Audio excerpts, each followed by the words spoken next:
নমস্কাৰ সকলোকে আকৌ এবাৰ বাবা শিক্ষালৈ স্বাগতম জনাইছো। আজি আমি আলোচনা কৰিম জিঅ'গ্ৰাফি তোমালোকৰ ৩ নম্বৰীয়া প্ৰশ্ন উত্তৰসমূহ। আমি ইতিমধ্যে জিঅ'গ্ৰাফিৰ এটা ভিডিঅ' আপলোড কৰিছো য'ত তোমালোকৰ 5 মাৰ্কৰ কুৱেশ্যনৰ লগতে তাৰ আনসাৰসমূহ আলোচনা কৰা হৈছে। গতিকে এইটো ভিডিঅ' তোমালোকে শেষলৈকে চাবা আৰু যদি চেনেলটোত প্ৰথমবাৰৰ বাবে আহিছে চেনেলটো ছাবস্ক্ৰাইব কৰিবা, লগতে ভিডিঅ'টোত এটা লাইক কৰিবা আৰু কমেণ্ট কৰি আমাক জনাবা যে তোমালোকৰ বাবে কেনেকুৱা ধৰণৰ ভিডিঅ' লৈ আহিব লাগে। এতিয়া পলম নকৰি ভিডিঅ'টো আৰম্ভ কৰোঁ ব'লা। চোৱা, তোমালোকৰ প্ৰশ্ন আহিব পাৰে পৰিকল্পিত জনবসতি বুলিলে কি বুজা? এটা 3 নম্বৰ থাকিব পাৰে, ঠিক আছে। গতিকে তোমালোকে উত্তৰটো ইয়াত যেনেকৈ লিখা আছে তেনেকৈ লিখি দিবা, বা তোমালোকে যদি নোটছ বনাই থৈছা নোটছৰ মতে ধুনীয়াকৈ লিখি দিবা, ঠিক আছে। আমি পিছৰ প্ৰশ্ন চাওঁ। গ্ৰাম্য নগৰ জনগাঁথনিৰ গুৰুত্ব ব্যাখ্যা কৰা। ধুনীয়াকৈ দিয়া হৈছে, স্ক্ৰীনশ্বট লৈ লোৱা আৰু তোমালোকে পঢ়ি ল'বা।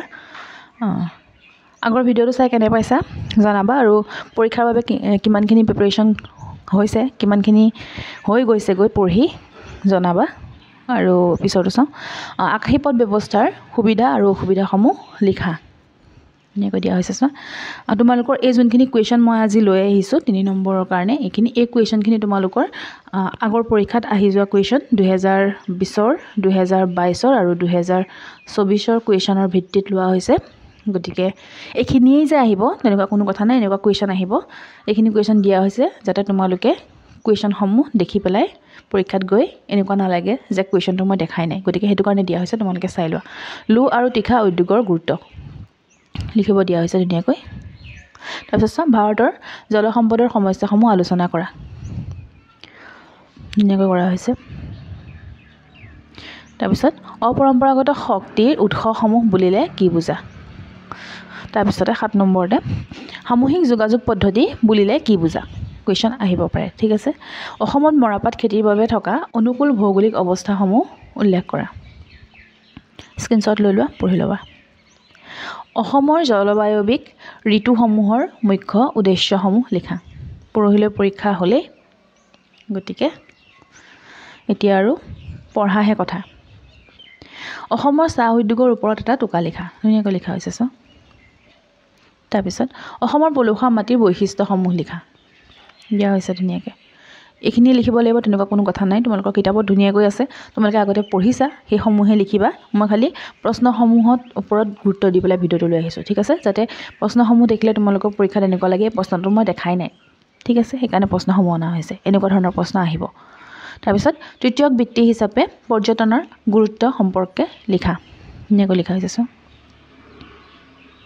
13 নম্বৰতে উপগ্ৰহ যোগাযোগ ব্যৱস্থা কি আৰু ভাৰতবৰ্ষত এই যোগাযোগ ব্যৱস্থাৰ অগ্ৰগতিৰ বিষয়ে চমুকৈ লিখা। স্ক্ৰীনশ্বট লৈ লোৱা।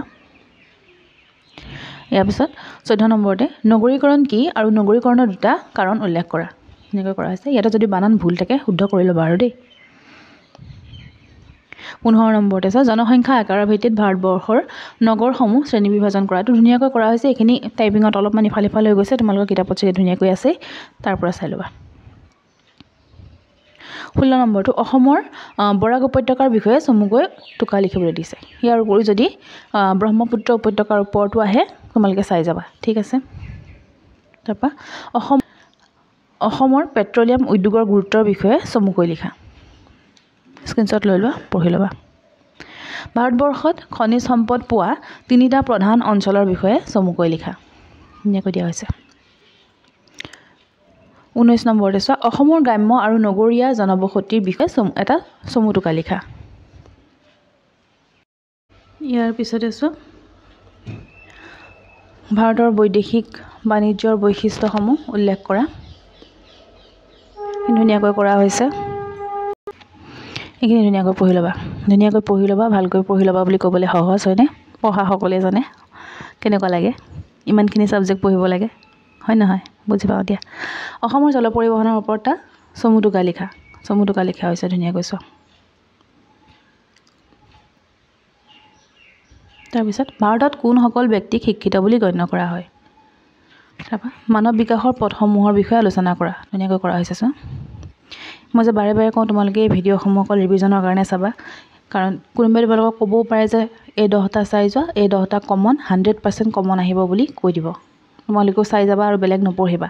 গৈ পেলাই বোলে পৰীক্ষাত বোলে এটা আহিছে বা নাহিলেই কি হ'ব তেতিয়া? তেতিয়া কি হ'ব? তেতিয়া কাৰ লোকচানটো কাৰ হ'ব তোমালোকৰ হ'ব হয়নে ভিডিঅ' দিয়াজনৰ নহয়তো গতিকে এই ভিডিঅ'সমূহ চোৱা যাতে মই এটা কথা কৈছোঁ ইয়াতে চোৱা মানৱ বিকাশৰ পথসমূহৰ বিষয়ে আলোচনা কৰিবলৈ দিছে তুমি ধৰা মানৱ বিকাশৰ পথসমূহৰ বিষয়ে আহিব পাৰে বুলি ভবাই নাই তুমি পঢ়াই নাই এই ভিডিঅ'টো চালে তোমালোকৰ এনেকুৱা হ'ব যে এইটো বিষয়েও কুৱেশ্যন আহিব পাৰে গতিকে মই এইখিনি পঢ়োঁ তেনেকৈ তোমালোকে ৰিভিজনৰ কাৰণে ভিডিঅ'সমূহ লোৱা বুজিছানে এতিয়া ভিডিঅ' চাই পেলাই পৰীক্ষা দিবলৈ যোৱাটো একো যুক্তিসংগত নহয় মই বাৰে বাৰে কৈছোঁ হা তাৰপৰা চোৱা চলন্ত শিল্প উদ্যোগৰ মুখ্য বিশেষত্বসমূহ উল্লেখ কৰা ধুনীয়াকৈ কৰা হৈছে স্ক্ৰীনশ্বট লৈ লোৱা পঢ়ি ল'বা তাৰপৰা পতিতভূমি আৰু কৃষিযোগ্য পতিতভূমিৰ মাজত থকা মুখ্য পাৰ্থক্যসমূহ কি লিখিব দিয়া হৈছে লিখা হৈছে ধুনীয়াকৈ এনেকৈ 3 নম্বৰৰ কাৰণে আহিলে ধুনীয়াকৈ 3টা লিখি দিবা ওপৰত ধুনীয়াকৈ আৰম্ভণি অকণমান দিবা আৰু তলত অকণমান সামৰণি দি দিবা ঠিক আছে তাৰপৰা ভাৰতত জলসম্পদ ক্ৰমে হ্ৰাস পোৱাৰ মুখ্য কাৰণ আৰু তাৰ প্ৰভাৱ চমুকৈ আলোচনা কৰা ধুনীয়াকৈ কৰা হৈছে এইখিনি ইয়াৰ পিছত জ্ঞানভিত্তিক উদ্যোগৰ বিষয়ে চমুকৈ লিখা ধুনীয়াকৈ লিখা হৈছে কোনোবাই যদি সোধা মেম ইয়াৰ পৰাই আহিবনে মই ক'ম নাহিবও পাৰে ঠিক আছে আহিবয়ে বুলি কোনো কথা নাই নাহিবও পাৰে কিন্তু এইখিনি চাই যোৱা জানি থোৱাটো ভাল যাতে এনেকুৱা ধৰণৰ কুৱেশ্যনসমূহ তোমালোকৰ যদি আহে তোমালোকে যদি দেখা বনাই পেলাই হ'লেও লিখিব পাৰিবা ঠিক আছে তাৰপৰা মালিকী স্বত্বৰ আধাৰত ভাগ কৰা শিল্পসমূহৰ বিষয়ে চমুকৈ লিখা ধুনীয়াকৈ লিখা হৈছে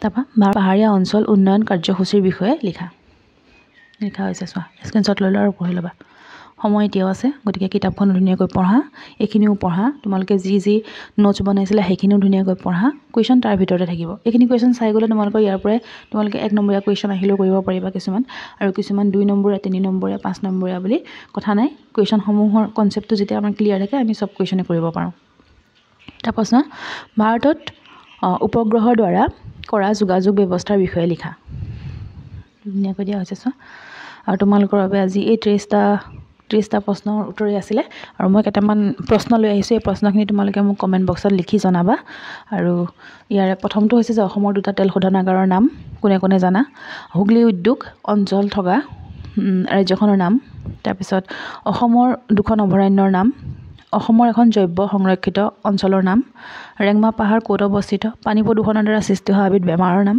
তাৰপৰা NHAIৰ সম্পূৰ্ণ নামটো কি হয় আৰু পূৰ্বৰ ৰাজস্থান খালৰ বৰ্তমান নাম কি পৰিৱেশ নিয়ন্ত্ৰণবাদ বুলিলে কি বুজা আৰু ভাৰতৰ প্ৰব্ৰজনৰ ভিত্তি 2টা কি ঠিক আছে ধুনীয়াকৈ তোমালোকে কুৱেশ্যন 1 বুলি দিবা দি পেলাই উত্তৰটো লিখিবা 2 বুলি দিবা লিখি পেলাই উত্তৰটো লিখিবা মই আশা কৰিছোঁ কমচে কম 10জন মানে দিব বুলি ঠিক আছে আৰু পৰীক্ষা কেনেকুৱা হ'ল তোমালোকে আহি পেলাই জনাবাহি আৰু এইটো চাগে তোমালোকৰ বহুতৰ শেষৰটো পৰীক্ষা হ'ব গতিকে তোমালোকক আকৌ লগ পাম নে নাপাম তাৰ কোনো ঠিক নাই তোমালোকে পিছত যদি এডুকেশ্যনৰ লগত ৰিলেটেড কিবা ছাবজেক্ট পঢ়া তেতিয়াহ'লে মোক পাবা মই ভিডিঅ'সমূহ বনাবলৈ চেষ্টা কৰিম আৰু আজিলৈ আহিছোঁ সকলোৰে পৰীক্ষা ভাল হওক এই আশাৰে সামৰিছোঁ ধন্যবাদ